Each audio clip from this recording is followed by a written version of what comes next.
Selon le décret d'avril 1972, le port de casque est obligatoire pour les conducteurs à 2 et à 3 roues, une disposition légale destinée à sauver des vies en cas d'accident et depuis quelques semaines, la police républicaine a lancé une répression en obligeant les usagers de la route de porter leur casque. Et tout dans ta main, au béton, dans la casque. Parce que il est plus protégé mieux. Bon, mais les sous ma caillon valeur oui à holu to iwana mi maillon valeur ton. Parce que ni mignon valeur ton, mi m'a appelé na casse. Do frère mi ton les sous soutien pour no chongo bito segbe. Il garde chongo bilo aha, il m'a gbele manu aha. Mais il nous exagérément. Bo anu i wuli ali ho. We no ya jai casse to tarawe. Et na protéger we, ana jai do ndegi. Mais quand ma tota gobi tota ye jakpo ino bata we pe na je to we ino do mene matimba bon egbe din beto ne bidio e kas o mene din bedo heureusement bo e chon kas you to vie ile bino sienta mono durant se tourna midi we churo se tourna holu mino sienta ando eta tu mino sienta ana yi to moto medin beto na tuble bon ami on lo metu ando keke aka hen mais dia to moto genegi ye ka to keke bon doubler ton pata bon de quoi bon de quoi bedo to fle fita posto fa fita ka permité et ne le po e yinde bo e ma sogbe e gbedin benua se to bon keke to tento me bon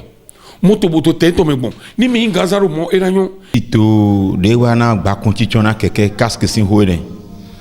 tito dagbe bo wadagbe na to miton bo wadagbe na to vi miton le no vi miton le medaho miton le baba miton le wa dagbe na ye no de we bo to gan ziwa pere bo ni e tan comprendre lo accident na dekpu pi e gbata e gun afo e wa le na dekpu do keke lo su indo na wa nu dagbe da ye keke lo su do permis ton permis a ni ezin kase do aji anyo keke kun ni keke no e bo no pon lo keke to lo ni jana ha do arusi na bible edo kino tambe no ta o pona ha keke ji na pon edo amia ana pon e ka do flen ya bakun to elo me ya jana se sin bakun lo o to ni jana ho keke e no ho poto bakun po to jikun si awu po mo ete ni donc permis le ma ko do bo mi no kun keke de juro mi do mi no kun pom sa yan kun edo flen o ma do flen o edo fa sa yokun be de no keke lo jile mo ta pota o do awon to ba fa i ma so gbe ni ndi to ka hen wa accident ni depo e ma accident ni depo dagbe mi to din to gante ro mi no chon gbakun edo sen wa be ko do azan do kaka na azan le e na je gbakun wo leji bo ma ho gbakun to yi ai mo gbakun depo e ma do kan bo ko to ta mais les tiens étions mon pour nous ils pour nous y décès do et ma non c'est portable na yi téléphone to keke ji il m'a sogbene il y a jelomé fini Togo keke non do bakun oui ajuna to keke Togo le keke na do plaque ouais ode pendant so do bakun lo anation na mi de mi pon we de casque sin ko wadi don to le pon ana ma wo to no le ama egbata non ota e mo no fo drado ne ama yon ya fo ate me no don hole de ran ha do don awe me de mo no don ta yen se gbon e ni do jo do e gbata bo e se me no don le de bo e don ta e mo no don ta ne ota e vahima bo no so ta sin ko e ma e mo no so afo ko ne ta ko e no do ma ta vahima no da ko yin ta ma na chon bakun do ta bo me godo na so chon e ba ko ngan ni mero te jai bote won fo abi gbata bo ndi ma wa ta to bote won fo wezun lo na yin doko bo ran do honde go ran to do yawo pa me de ni to ma o chinde pepe bai me de ni to ma chinde bai na me to keke kun ran chon gba kun me so body godo ran so chon gba kun ni ne dagbe bo enyo ta ndi mi le wa mi moto e me lo we ndo me wure yiti do e ma chon e ma fa me to me wure e ma so fa amu yi to bi ba ina nkon yi gbɛtɔ tatalɛ tɔn toli kpono lɛ kono tsɔn ekpo mɛ gbɛtɔ tatalɛ n'obu kati bɔ mɛ kpodo na yɔn tɔ ayi gba bene tɔn dzi wo yin dɔ yi tɛ ni yi dɔ o sɛn o to tɔn bɔn a ma yi gbena torí sɛn o vɛ awo mɛ eze wa lɛ yɛ yɔn dɔ mi na yin bɔn y'o tɛ di go mo dɔ ni ma ze wa do mo ma kpe go o yɛ zɔ eze wa àmọ́ yẹn vɛ gbɛtɔ do kpo dɔ ni yin to sɛn e ma vɛ awo nɛ torí o sɛn lɛ ma yin yɔrɔ vɛ awo na mi nugbo ɛ ma o do nugɔ ko bona do mɛlɛ kpo da do xɔ gbakunbo tsɔn àmọ́ nu ma du gɔ o lɔ nu nyina ka hɛn na sɔ jɔ de mɛ nu du gɔ o nu nyina ka hɛn na jɔ de mɛ donc nyɛ mɔ dɔ enyo tam nugbo ma wulɔ su nyɛ dɔ enyo àmọ́ mɛ to mɛ wuli ati mɛ wuli yi te ni mɛ nyɛ de yɛ jan wuli njuro bɔ awo ma vɛ mi nu ye tɔn de ye dɔ na ba yi torí ye ba ye to di dɔ na gbɛnyin tɔn wɛ maa wo maa di ke mi na dza yi àmọ́ ni wa dza yi etɛ jana bɔn mi ka mɔtɔ ayi gba mi tɔn dzi to bene dɔ ni ma hɛn mi de dɛ ganu nulɔ mun yɔ ba yi àmọ́ wo de yɛ sɔ hɛn mɛ ganu na to hɔn gbɛtɔ gan kuwo nasɔ abi yɛ mɛ na mi na ba yi do wɛ sɔn mɛ ye to mɛ wuli ena do ayana mɛ wuli yi te ni bo se ton ene mi na to nugɔn yi o kui de yezɛ to gudurɔ mi tɔn lɛ dzi mɛ to mɔto kun lɛ yi lɛ yi nyɔ yi àmọ́ mɛ kɛkɛ kun lɛ bi ma nyɔ yi wɛ sɔn bɔ mi to ayi ha ba yi bona gbɛ kple yi gbɛtɔ yɛrɛ yi agbɔdzi boto mɛ kple boto di do ya ta o toli kui lɔ yɛrɛ do wuli mɛ de mɛ ma se ni yɛ tɛ wuli mɛ di àbí yɛ tɛ jɛrɛ na mɛ de bɔn fe lɔ ta bɔ yi lɛ wa yi mɛ de fo wa yi na jɛ mɛ o kui de wɛ bɔ ni dɔ tito mɛ de eze da yi dɔ yɛ na kpɔnɔ nu mɛ bona gbɛtɔ kɛkɛ kuntɔ lɛ na do kunu de we ma de yɛ na do kun kɛkɛ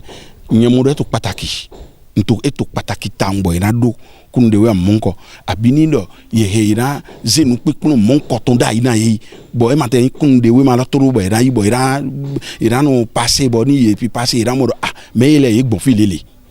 bodo we ma le nkɔ mi jale mi ni yɛ dɔ novi yɛ mi kpoto to ho yɛ tɔn gbe ba boto kɛkɛ wuli nyɛsu de kpoto de to ho jɛ we o kɛkɛ wuli nyɛsu de yin novi yɛ tɔn àbí mla ho yɛ tɔn ntɔ kɛkɛ kun nde yɛ dɔ ni yɛ ni ma se bɔn e mo mi aliji e na wuli mi ne ka gbɔn bɔ maa se mi ni se tonu si se to pataki na to o maa ma na nu na mɛ gbɛtɔ lɛ kpo mɛ de lɛ ti yɛrɛ na nu mɛ de lɛ ti yɛ na to yɛ si yɛ maa na mɛ mɔ ɛdijɔ de lɛ te ni yɛ na mi lɛ ti to de ba yi mi ti yɛ yin dɔ ni kɛkɛ nɔ 50 gowɛ mi kpe 50 de ba yi kan de awo gowɛ mi lɛ kpe mi na mana bɔn mi y'o to programme mi tɔn ba yi toli alɔ lɛ kpo ma sɔsɛn ni yɛ do bayi na mɛ di yɛ amu kɛkɛ nɔ le kasi nɔ to ta na ye mɛ e ma ye kasi jɔ kasi de e tɛ ja yi wɛ ko e na tɛ gba ta lɔ na o gba toli ne mu nɔ to ko mɛ na lɔ kasi jɛ ka tsɔn e tɛ o to e ma hɔ e na kun kɛkɛ buraso ahɔ na mɛ bɔn e na to mɛ lɔ si kɔɛ di bura to kɔɛ de e na do dun di buraso dɔ e mi na hɔ kasi e de mɛ mi lɛ de sɔnbo dɔ mi lɛ so lɛ mi na hɔ o zɔn bɔn ne tɛ yin kan de awo tata mi na tsa gbɛtɔ mun kɔ lɛ bura kpɔn mɛ mun kɔ tɔ ne bo mana mɛ to tɛmɛ alɔkpalɔkpa lɛ gbɛtɔ alɔkpalɔkpa de emɔ dɔ emi hɛn mi na ba yi lɛ ni maaw na ye joro ye tɔn bɔn yɛrɛ sɔsɔ tin do joro mɔ nkɔtɔn dagbe yɛrɛ ba yi na mɛlɛ bo ni ye ba yi do ale ye tɔn jan wɛ. kasi de dɔ mini do n dagbe wɛ dagbe mi tɔn fi de yin dagbe mi tɔn te wɛ yin dɔ ta mi tɔn wlɛ gbogbo gbɔ mi tɔn wlɛ wɛ yi te do gan de mɛ a do kasi. Bɔn adza yi to kɛkɛ dzi kasi lɔ na wlɛ ta lɔ na o to gan lɔ mɛ wɛ eya amaka do bo idza yi ahɛn aho ta do ayigba bɔn huna bi ɔkpɔn mɛ ka yi ta na gba to fi nɛ oku ena wa nye vɛ tovi lɛ bi nde kpe nɔ de asi gan yi mini tsɔ mi de wɛ ndo ama do kɔ ɛbɔn na do wɔ kasi kɛkɛ nɔ de ezewe lɔ kɛkɛ nɔ kpɔn dɔ kasi etɔn kpe awo ya. Ekpe awo tsɔn gbakun to ebo tsɔn kasi to ebo enɔ gbakun to gbakun da wɔ ɛdɛ gbakun lɔ gbakun kpɛvi tin bɔ ahɛn ahɛn do ta bɔn aze kasi to edo ta bɔn adzɛfi de adze ahɛn de kasi to eda yi bɔn agɔ kpa gbakun to edo ta Demato yen donc blé bon on attend et gaba forcer noa et filo forcer bakun pe yu en zedota mi je fine quelqu'un là de donajo kasido bono o mi ho do sen do wenu yena e wule wete hunche ma hen nga chi ho me blé fine bon a je sen a hol tome e mayon nze kasilo bodo to gbelogbe mi a se to na mi dele sa to vi président manga wande sans président tovi lo suma nga wa nde pe mina se to na mi dele mini do kasi lo bo un leta mi ton mais a kwesi a so ton na bo a ti ton bo yini o kasi ton do a lo me do a wutu to me azon me gbeto je den gbeto tindi o den to ma do je agbasago na merevo an be parti ga an be a wutu de vo ka efesion de. Il faudrait déjà que nous comprenions que le port de casque n'est pas un luxe. Ce n'est pas un luxe et il faut savoir que normalement, tout usager sur la moto doit pouvoir mettre son casque. Parce que déjà, même ceux qui ont fabriqué les motos ont prévu ça. Et vous n'êtes pas sans savoir que les gens sont quand même très imprudents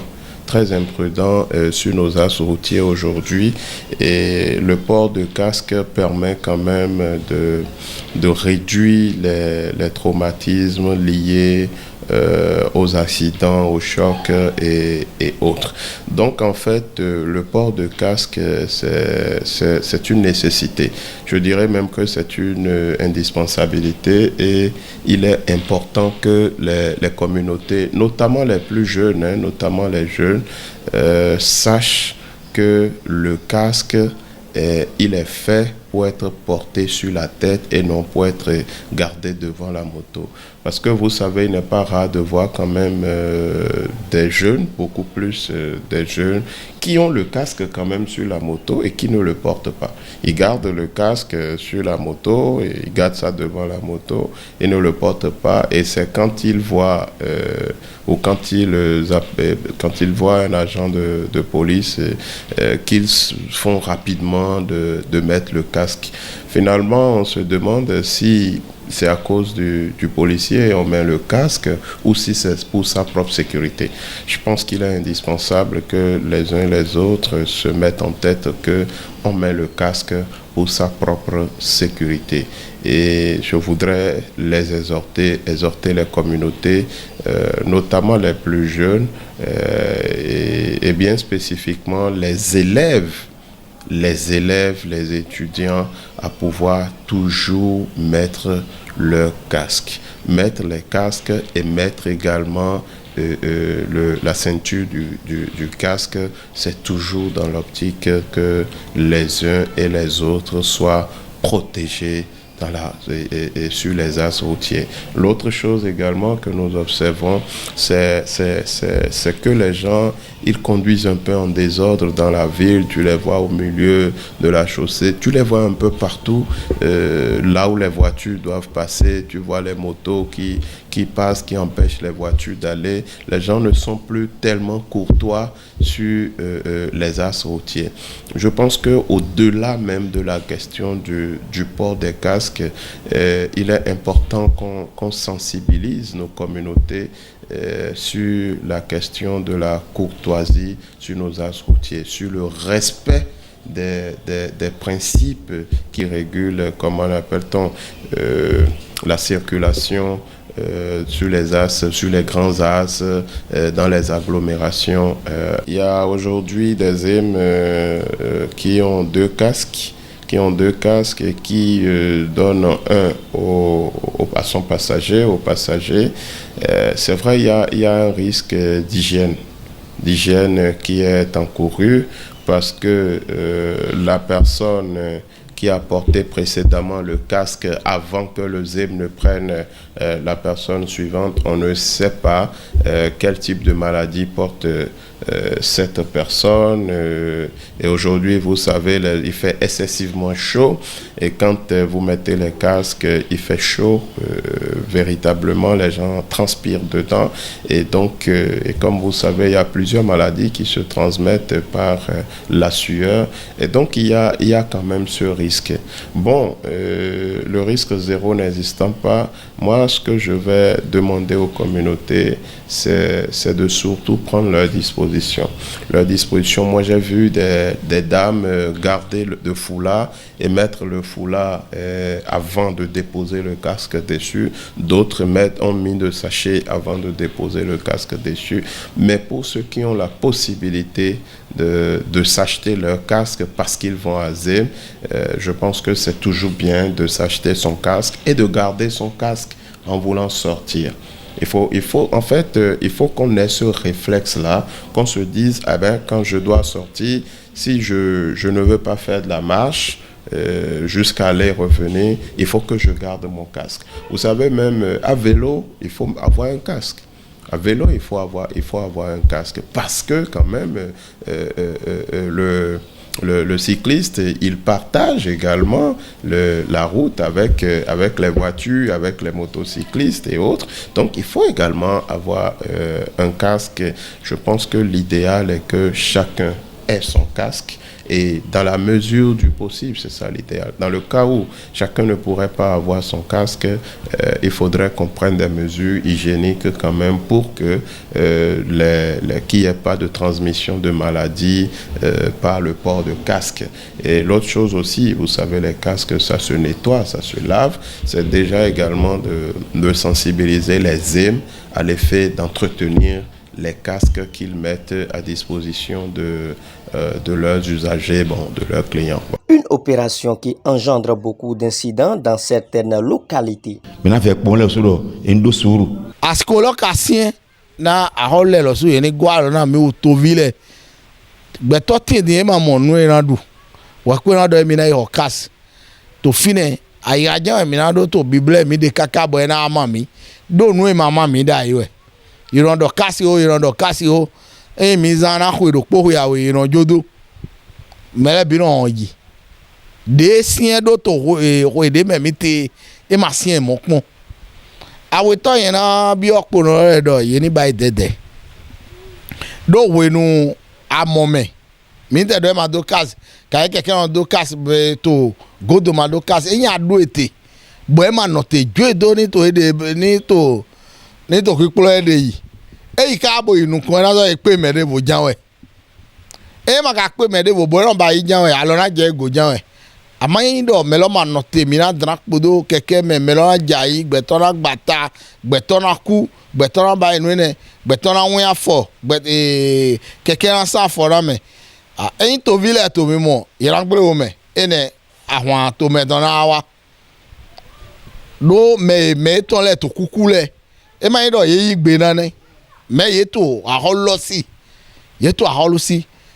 me ye si aholo kaka aje fide na je ya do e magbeku do nu eto jijo gbon kasi holo me mayon mi do me o te ma no te meju edo alo na je egun jan we ama ye na yan me kaka keke lo yan homora bi o ti tan si glo fine accident devo eye ka to mojo iran to do boya afo e to tan 600 to me afo ma to didi eye afo ma to didi mi le so example afo ma to didi do a ovi iran pa ovi e gbeto a ovi no to gbeto me e ma imele bi e ma to respecter kasi one me gbeto a ovi e ma den to de me to le bi me we yete na president mi ton mi ve ni do ona pono le ye ni pon ba ipo to vile po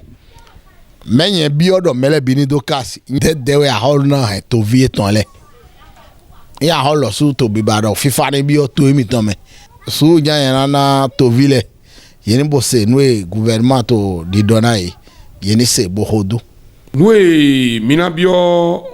hol gbe to mi ton le po we ndo ye to aso ito wa me jeji pele we de me po we ndo yena ya sikole ni de me do eni gbon yena ya sikole do pon ni lo me gbigbon to vile bona ya sikole bodo do sene mi mara condamné o gande to flen do eto nde chibai to nyede en personne mo nous qui voyons ton égrégore nous des sortes de jigwegbe magasin pour podo corant togan non yedo togan edo ministère de propos pour confier à zonai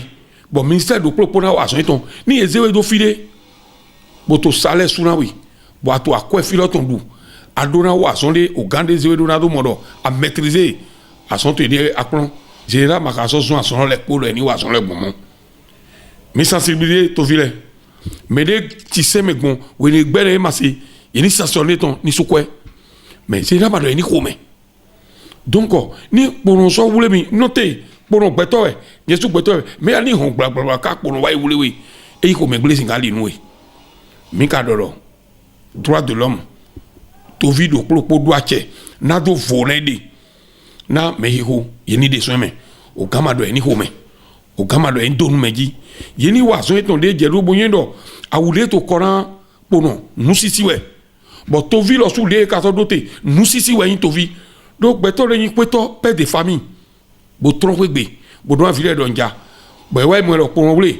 bo ato nu bodo ne to ti ayiro boji e ma na wi o asito wegbe e ma so na wi o fi de melody parce que nom de famille do po otosi nko we donc o lonya o fenya we na yeni de ne so me bo wa so eton de jedo mi le suri bo se ton mi to so wegbe mi ni bo chokas bo do hun le gbe mi de le ton bo le yeni o kirede bo do fi na gbon do baba de volet tin bo na tron kaka o ajongodo afamegodo de na tron o gleme bo do vite université bo na do eminaze nuana o vie mi ton bokma ka onyelo sensibiliser yeto mais sensibiliser na au train de mena bon ni ye wule mo me di village ouais village ouais tron yeni no point me bo de do aligi do papa fi ma soto lettere a wa to me fidi le mo ni o docteur de me tron yeni wa so lo poto compréhension pour donner compréhension matin yena on font to doté to vie na do me mi na donté et le na do jijo ye wa to mi mo to go do muya to mi tonton ouais ou d'incidents dans certaines localités. Que cette prescription soit respectée puisque le port de casque est un acte citoyen.